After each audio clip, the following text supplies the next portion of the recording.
know, we all know that there are two forces that are active upon any human life. One is the destiny, and the other is free will. It may be so. Few people believe exclusively upon destiny. Few may believe exclusively upon free will. And there may also exist people who believe a mixture, a blend of both.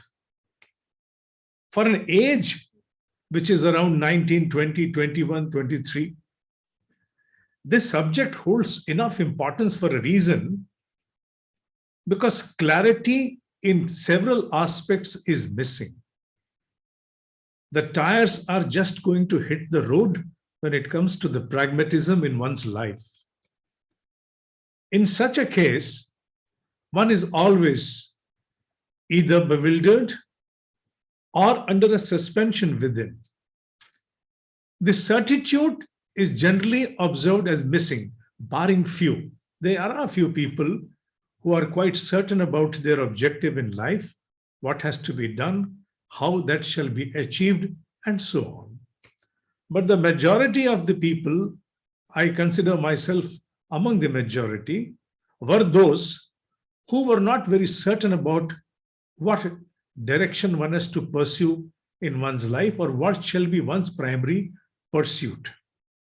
And then when you are not certain and things don't fall the way you want them to observe in your life, then one would certainly like to bank upon certain other kind of understandings in which destiny also happens to be a major subject in people's life.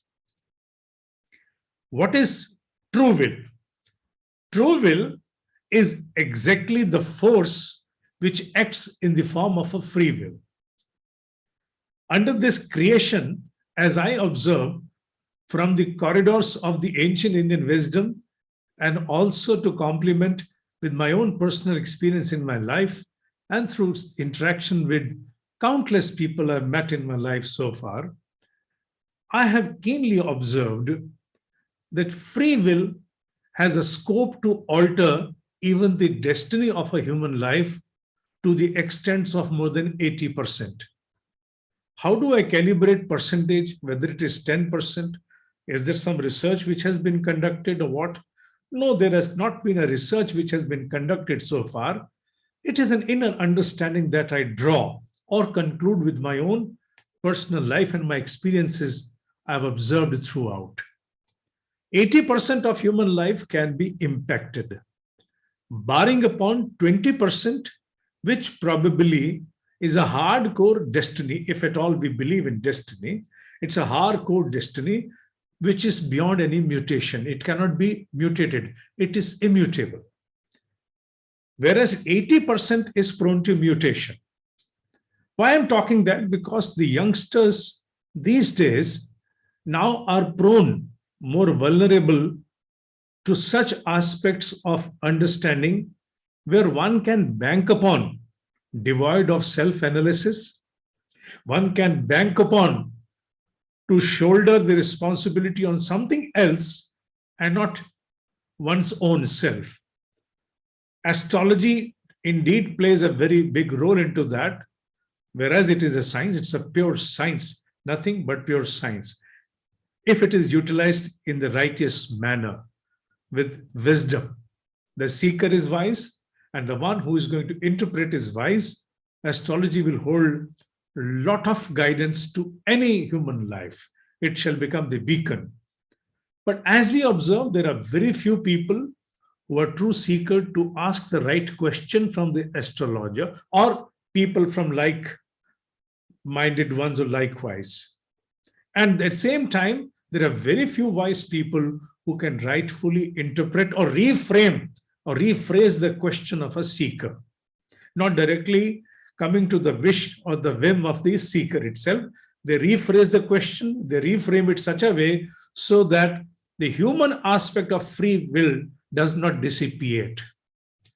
So with this background, I would like to talk about the free will. What kind of an extent a free will can be utilized to alter, to create, to rewire even the hardcore destiny to extent. See, in any crowd, if you have to find someone whom you know, it becomes quite difficult. If you are in a carnival, whether it's a Diwali carnival or whatever, except these days when we are not privileged enough to interact in person in mass congregations, but 2 years ago, we would well observe to find someone whom we know in a huge crowd is not an easy job. It takes a lot of effort unless we specify someone to meet at a particular point that we also recognize with. Instead of that, if we ask someone to meet under pillar number 224 or 234, and one has to simply come there, the visibility is quite conspicuous. It becomes very easy. And that is the same which is the ongoing in a human life today, especially the young ones. With the kind of infiltration we have through various kinds of platforms available on a single device, the awareness has got fragmented into countless portions. To be very precise, one is not present at any given point of time at any time of its life, especially the young ones. Notifications, which earlier in my age used to mean something like a notice, which either shall be visible on the notice board or in the form of a notice which is served. Today, the notification has become a very expansive, EXPA, expansive subject. Notification from several platforms popping us to seek our attention, to distract us, and to sway us along with. In such a situation, when we have the freedom to choose our kind of device, our kind of platform, our kind of mannerisms, things become more difficult for us to exercise free will. And we get lost into the jungle of several kinds of infiltrators that come and steal away our own reservoir of creative energy within ourselves. So, to seek access to the free will, the first and the foremost is to gather control upon your awareness at any given point of time. If you are here listening to me and your awareness is still assigned to various other aspects or subjects of your life, then it is for sure that you are not consolidated. And with the fragmented awareness, you will not be able to either understand or exercise the power of your free will, which exactly is true will. Because will in itself is an inconclusive subject. Even legally speaking, one can exercise n number of will throughout one life, even till the last breath. Technically speaking, even if you tear a piece of paper from a newspaper and you write on that, I will my property in favor of X, Y, or Z, that shall be considered in the court of law as the legitimate will. Because will is never ending unless the person ceases to exist upon this planet. So therefore, the word true will has to be added. This prefix will give it the velocity kind of force that we want to assign it. So clarity is foremost, and before clarity, to be available at any given point of time is most important before we can exercise the power of free will. The subject is vast, and I've had an opportunity to teach this subject. These days, I don't go and teach as a faculty to several organizations, but around 5 to 6 years ago, I've taught this subject to hundreds and hundreds, if not thousands, hundreds of senior officials in Mahanavaratnas and private corporate institutions, the subject of true will, how it can certainly alter various confrontations in our life, not exactly to the way we want them to exist, but at least to an extent where we can pave our way forward. So talking to the young ones at the present, one must be able to ensure that I am available at any given point of time so that one can gather access to the force of free will. How is that possible? It is possible. It is really possible. A small exercise. I'm going to leave in the capacity of a teacher. I'm going to leave to you, for you, a small exercise which will be able to facilitate you to gather your awareness at any point of time in your life. What is that exercise? I associate that exercise with each and every single notification that arises or warrants your attention immediately. There is a notification from Twitter, from Insta, from Facebook, from WhatsApp, from any other social media platform. And that notification comes with either a vibration or with some sound, tung, or even a light flash, and that comes. And you immediately want to assign your immediate attention to that notification. If you could remember and recall every time, am I present? Am I present in entirety at a place where I am right now? Am I present with the subject affront me right now? These two very simple questions can ensure that every time you get distracted by the subject that warrants your attention in the form of a distraction, you remind yourself, unknowingly, you remind yourself, I need to be present at any given point of time. I must afford, I must assign, allocate, apportion my entire awareness to that subject. Otherwise, that's the same as I was in the school. Our teachers especially used to mark that you are physically present and mentally absent. Where are you? With your eyes wide open, you're not here. You appear to be here. Your countenance is here, but you are not here. Where are you? And this goes on throughout our life. If not handled rightfully in the class, it goes on. And we become and we remain scattered throughout our life.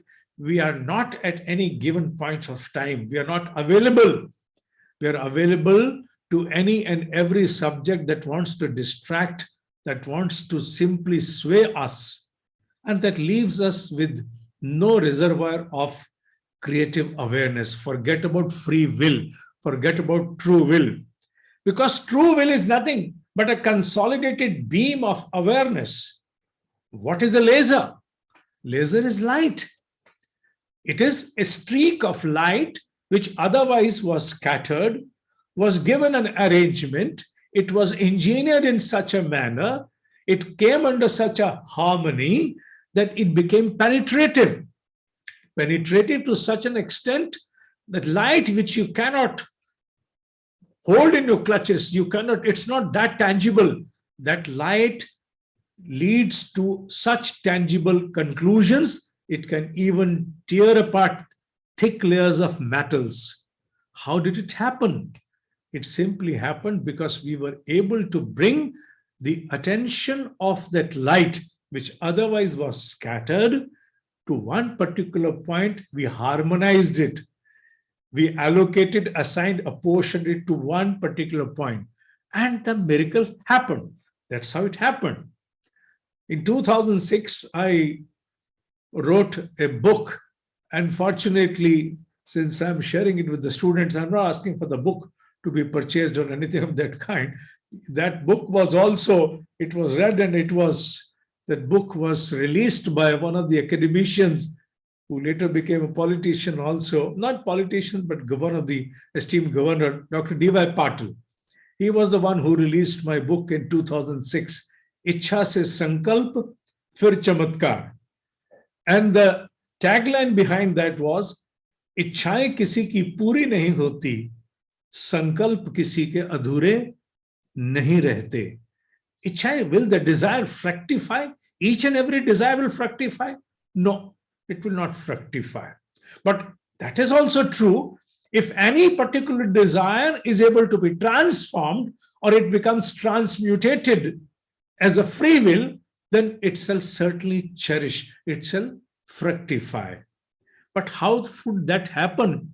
Before that, the nursery for that is to gather control upon your attention, your awareness, to ensure that you are available available to all vital subjects at any given point of time.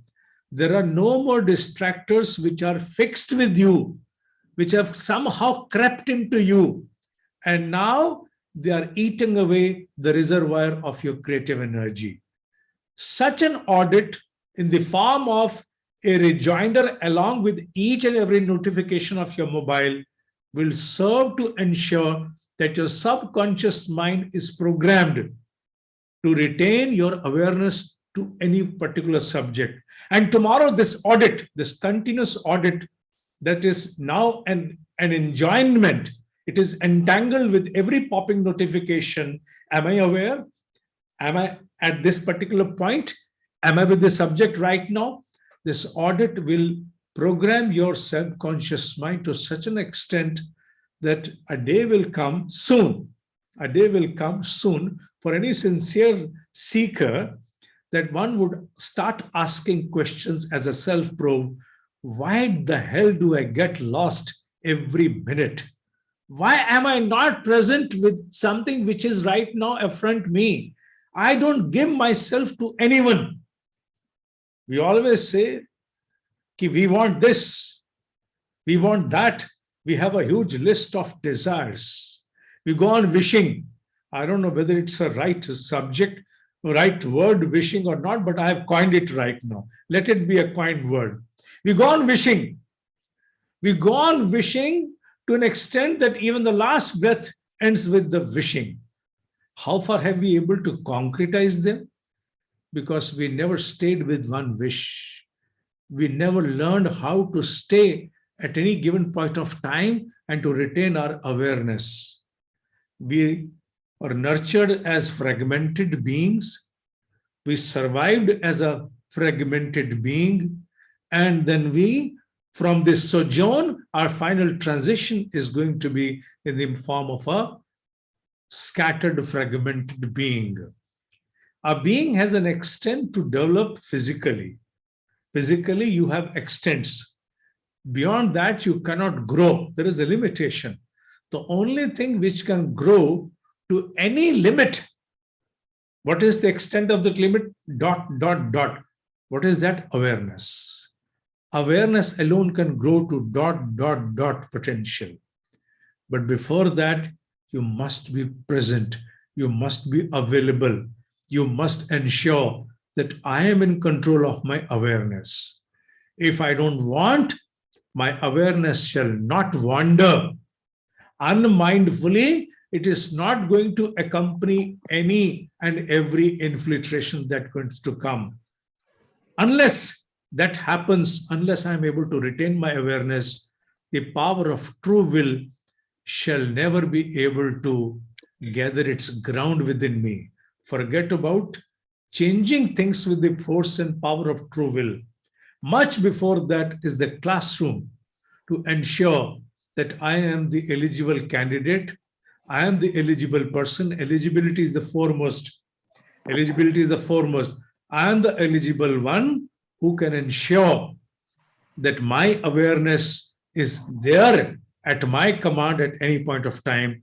And now the time has come for me to go and charter whatever change I want with the force of that awareness, which shall now be transformed in the form of a true will. Now, having said to that extent for this subject, I would not like to load only merely the content from my side, but on the other hand, I would like the participants, the students to come and ask their question to what extent they've been able to comprehend it, because the takeaway has to be, even if it is decimated, a teacher shall always ensure, like your worthy ones, that you have taken something has been delivered to you. So I cease to speak any further. Your questions will now enable me steer through the subject to a further extent. Dr. Srikanth, I am done and I'm open for the questions now. Yeah, thank you, sir. So, dear participants, any questions from your side? They should have.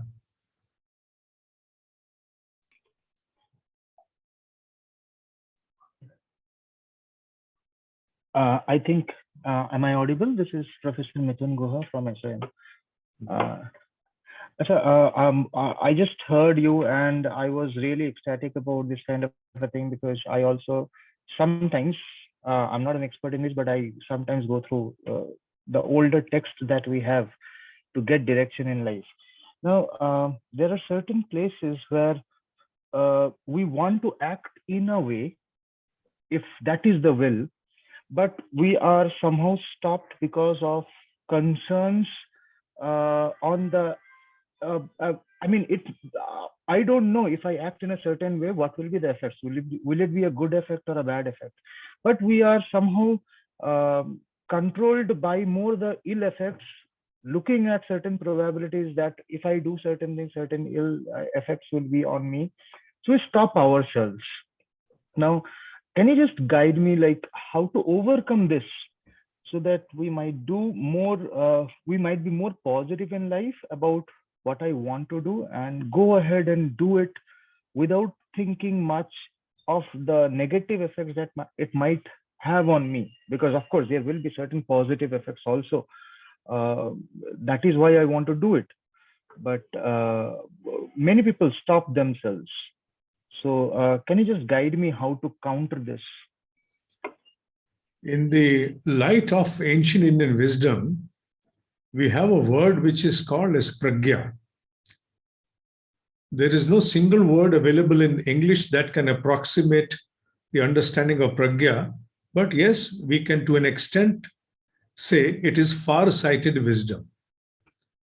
Before we give ourselves any true will, subject of will, before we give ourselves any subject of will, application of adequate far-sighted wisdom must be given to it. It must withstand the test of far-sighted wisdom. Now, what does far-sighted wisdom mean? It means me, that is my own interest, along with me, in the times to come, my interest, and along with that, people around me and their interest at the moment and times to come. And then beyond everything, the times to come, which means that not only me and my interest today and tomorrow, the interest of my people today and tomorrow, but also the planet which I have to hand over to another generation, which may not be visible today, but it's bound to come. So that is termed as far-sighted wisdom. If your will has undergone the test of the far-sighted wisdom, there may be subjects which need not be even analyzed to that extent.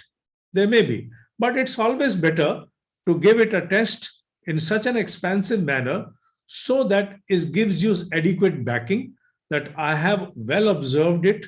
The subject of my will is approved by the interest of me today and tomorrow, people around me today and tomorrow, and for the times to come. When that kind of an assurance comes within you, so then it is not a subject of your brain. It is a subject which arises from the back of your heart. I'm not saying heart.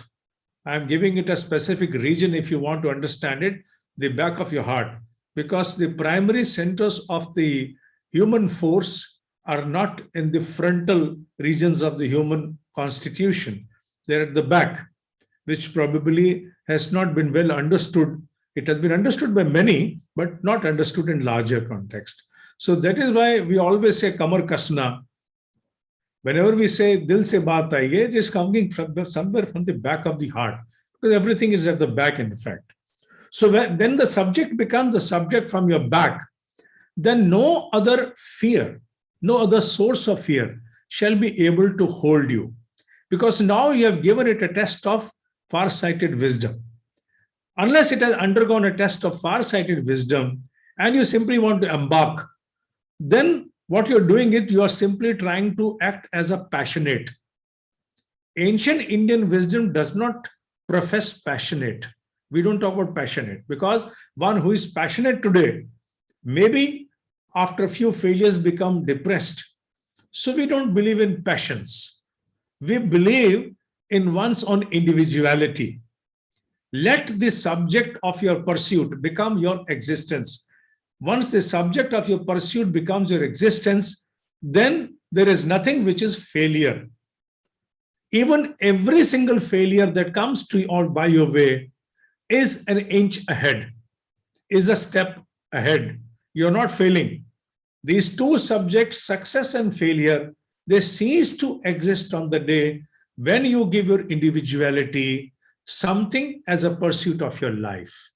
For a passionate person, success, and success alone must come. And if it doesn't come, then what happens? Dissuasion. So we teach a subject which probably is slightly averse to the modern understanding which has been bestowed by the Western school of thought. We talk beyond that. If you have to talk about Bhagat Singh, so he was not passionate about his subject. It was his own individuality. That was his existence. Vivekananda was in existence. They were not trying to calibrate, today we succeeded, tomorrow we failed, or we succeeded or failed. So every failure to them was a step ahead in their pursuit. So having answered you, you give it a test of far-sighted wisdom. If it withstands the test, then you're above success or failure. Then at the end of the day, you will succeed in saying, I'm doing what I should be doing. Had I not done the way I wanted to do, this life would not have given me accomplishment. It may have given me accumulation.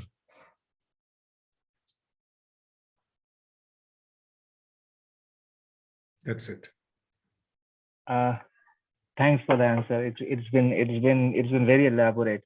I just wanted to ask one more, if Shrikant sir allows me. Can I go ahead, Shrikant sir? Okay, I'll just ask.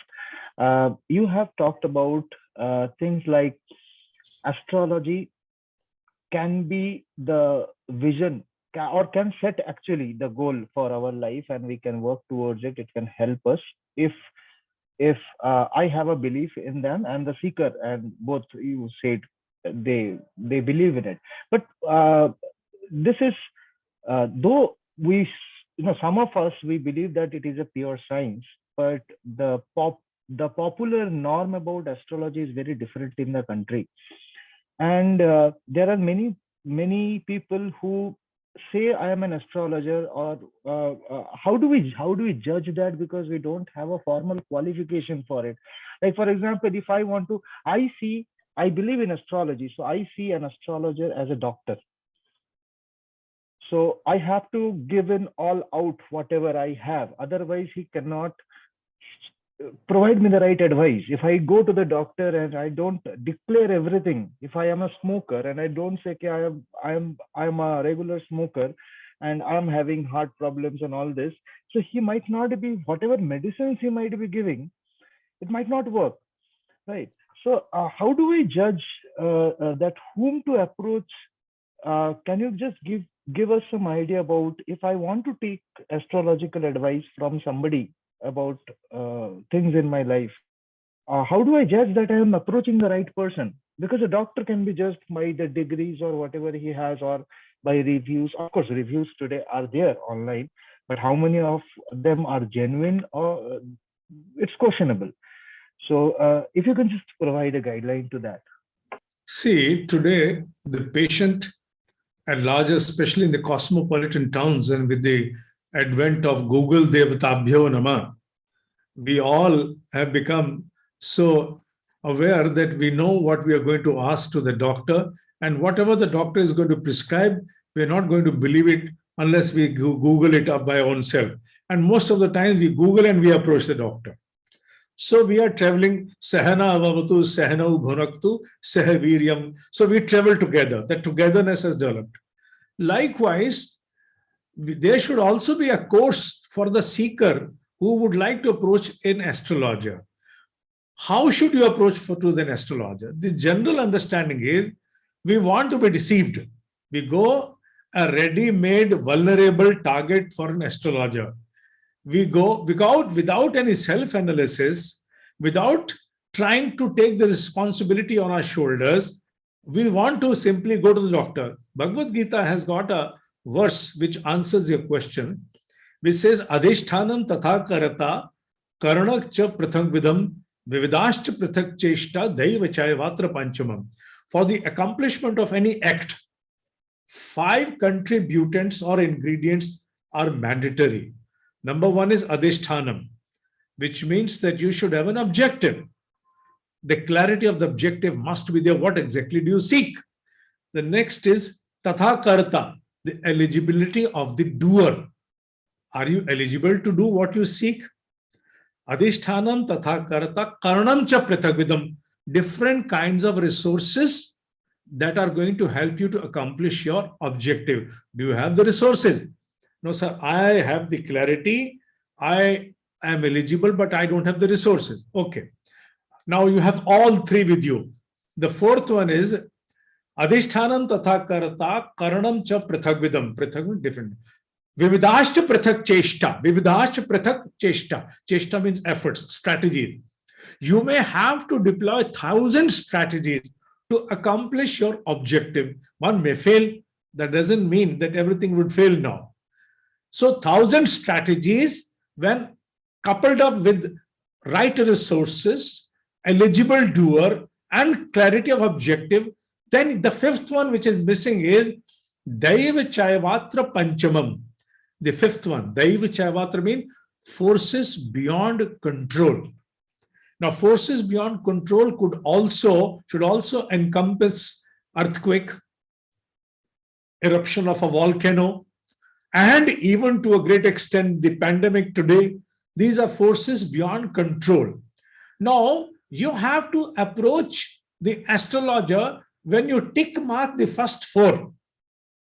I was clear about my objective in absolute sense, and I had all agility to accomplish what I wanted to accomplish.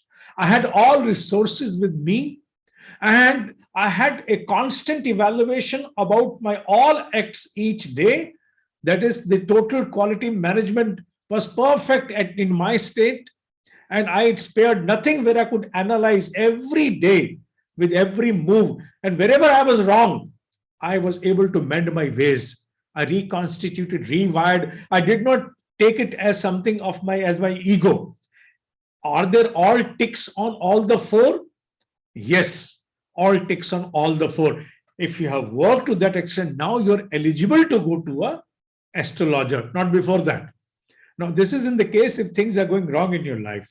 I will give you 2 stages. There's this first stage, then you should go.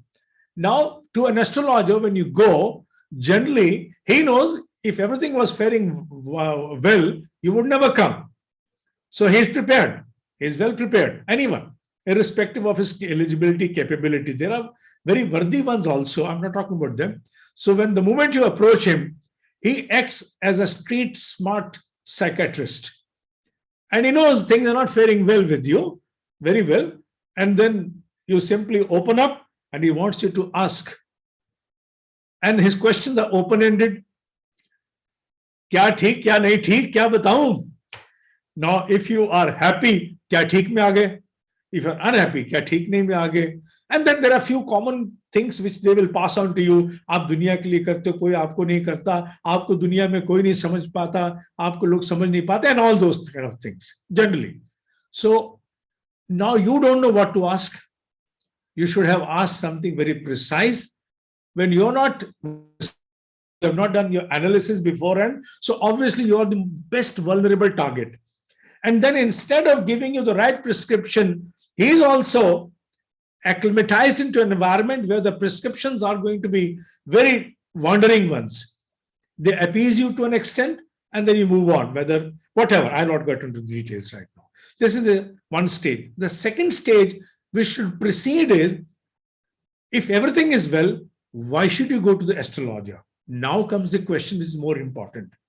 Go to the astrologer, irrespective of an understanding that he is a wise one, he holds intuitive intelligence or not. Go and ask him only one thing. I want to know, I want to understand, according to my Janma Lagana, which are the predominant planets and what are the features. What do you ask? What are the features? Feature of your mobile phone, etc., capacity, bandwidth, etc. We asked all this. And this all is there, even in the Janma Lagana. But no one is there to ask them. We have to cross-question them. Tell me, which are my predominant planets? What are their features? What are the detrimental ones? And what are their features? And then interpret them accordingly in your own behavioral, own perceptive, the kind of narratives you have given to yourself in your life. Go and change there, and you'll find things changing. We don't want to ask such questions. When we don't want to ask such questions, we don't want to probe the way we want to probe. We don't want to steer the astrologer. We go there and we say, now you steer us. So he or she will steer you the way they probably would like to. No, don't get steered. Like the way you visit the doctor today, the same way, go well prepared, must know what to ask, what to accept and what not to accept. Then you are going towards a science. Otherwise, you're approaching something which is hocus pocus. So don't do like that. I have so many examples in my life with others, with thousands of people I've interacted. So whomsoever became well evolved and then sought the help of the astrologers was able to extract much. Thank you, sir. Thank you. Thank you very much, sir. Dear students,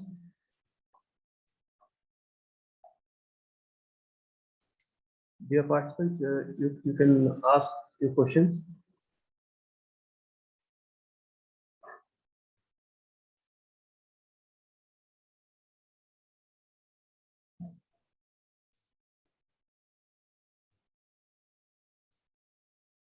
Sir, can I ask a question, sir? Please. Yeah. So here, when we approach the centeredness, normally by default, our awareness is like self-centered, in the sense we try to live a life where entire world we think is around us. And most of the life, animal life, is like that only. It is self-centered.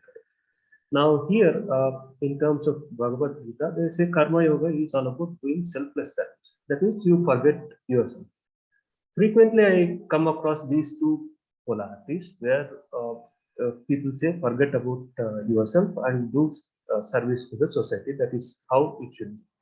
At the other end, when you look at personality development or other books, they talk about first give priority to yourself. Today morning also, I was looking at one of the videos where it was told that you should come first thing is you should put yourself in the center and you should give importance to yourself. So these are extreme polarities that I mean, to consolidate this, it is difficult for me. Can you your words on this? Rightfully not understood the scriptures, then they sometimes appear to be misleading. Whereas, according to the particular verse that you have mentioned under Bhagavad Gita, it does not take away the fruits from you at all. Instead, it wants to ensure that whatever is the outcome that you seek comes to you. If you keep yourself before your objective, what is going to happen? The kind of fear, the tremors which you will experience every moment to lose, every second to lose, are going to ride enough upon you. If you keep your individuality ahead of your objective, what will happen? Even ego might creep in. Every now and then you'll not be able to sacrifice or will not be able to even absorb even the smallest comment which has come as an adverse to you. So Bhagavad Gita says that when you are engaged into your pursuit, Yuddha, Sangram, pursuit means not fighting people, pursuit in the sense that when you have waged a war to achieve your objective, at that point of time, give yourself in absolute terms to the subject ahead, to the objective ahead. Do not allow the conclusion to simply monger before you. Otherwise, you will get scared. Otherwise, there is always going to be a dichotomy in front of you. You will not be able to assign your awareness completely to the subject, and you will not be able to ride full throttle. The best example to that is available today from the West is Elon Musk. Let us take Elon Musk as the example to authenticate the validity of this verse. You go and study the way that gentleman has been faring so far. Had it been only self-centric, can you imagine the kind of reprimand he has been confronted to by the mass media, by various kinds of investors, running into billions and borrowing money even for minimum survival of his own household expenses? It's unimaginable that you were in billions and now you're borrowing for your own experience, day-to-day expenses. You were having mansions and you turned yourself into a very small home. Why? Had you kept yourself ahead of your objective, had you been self-centric, there was no need to thwart everything like that, sacrifice. What was the state of his mind when he was experiencing failures in his space voyage? What was going on into him? Go and see his interviews. Karmanyavadhikaraste is absolutely concretized into him. He said, no one was ready to work for me. People who were worthy, they never wanted to join me. People who were unworthy, I would not deploy them. The situation came that he himself had to become the chief scientific officer or engineer of his own project. That situation came to his part. Why? Because he was not self-centric. He had put everything to the stake. People who are self-centric under the spell of promiscuity, sankirta, under the spell of promiscuity, will never be able to charter that far. They will always be vulnerable to fears and anxieties to such an extent. Okay, नहीं, बस, बहुत हो गया, इससे आगे नहीं जाना, बस हो गया. It's only when you are under a belief of karmanyavadhikaraste, you can charter the uncharted dimensions of human growth, not otherwise. All scientists who invent anything are primarily into the pursuit and prayer of karmanyavadhikaraste. Otherwise, what happens? I have watched a program on one of the channels on YouTube. I'm forgetting the name. It's about all those inventors whose entire pursuit has gone into vain. After having invested millions of dollars, which they were able to gather from different resources, the entire pursuit has gone into the drain. Nothing so far. And they were interviewed.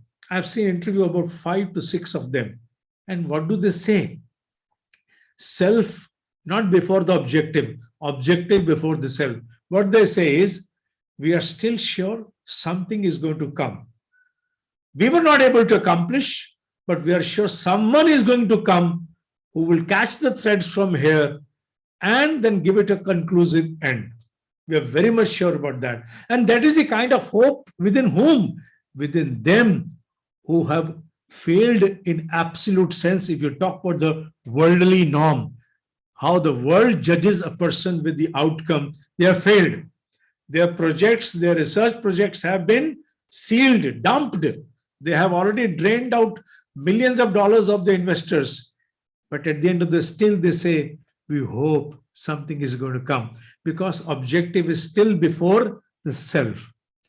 For those whom this objective is preceded, success is theirs today or tomorrow. For them, when self precedes, no fear, anxiety, tremors, scintillation is the only thing that will come. They want to secure themselves, secure. And a lot of insecurity eats up what you are teaching. Entrepreneurship, the entrepreneurial instincts eaten up by whom? By the kind of insecurity where we are so self-centered. That's it. Yeah, thank you, sir, for that.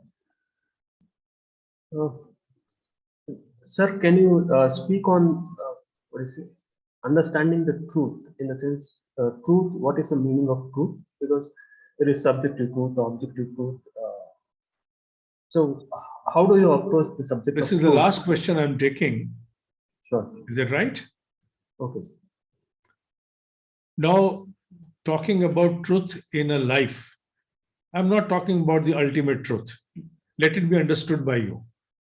I'm not talking about ultimate truth. I'm talking about truth in aspect of your life. Truth is a relative subject.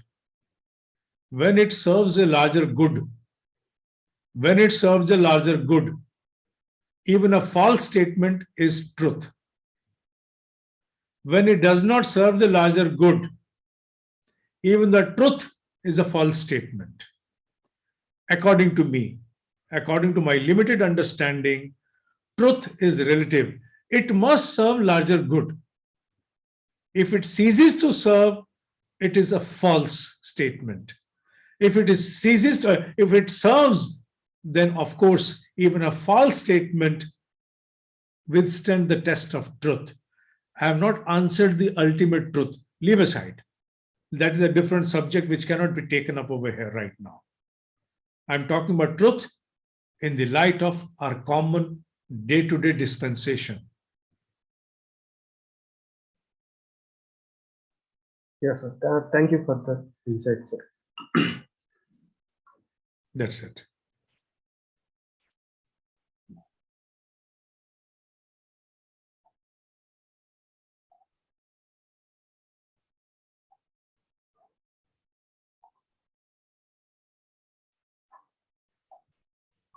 So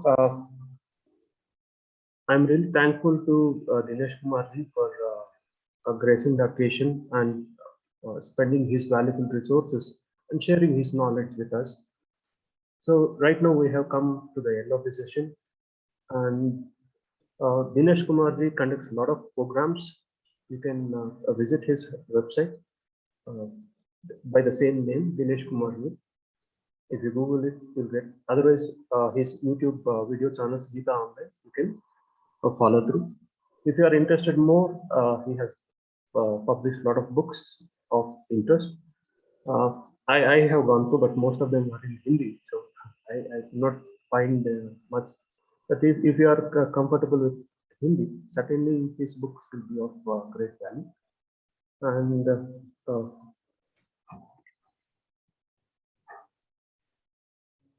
so that's it from my side, sir. Sir, I heartily thank you for gracing the occasion. Thank you. Thank you to all of you. Thank you so much. Thank you. Thank you. Thank you, participants. I'm ending the session. Thank you, sir.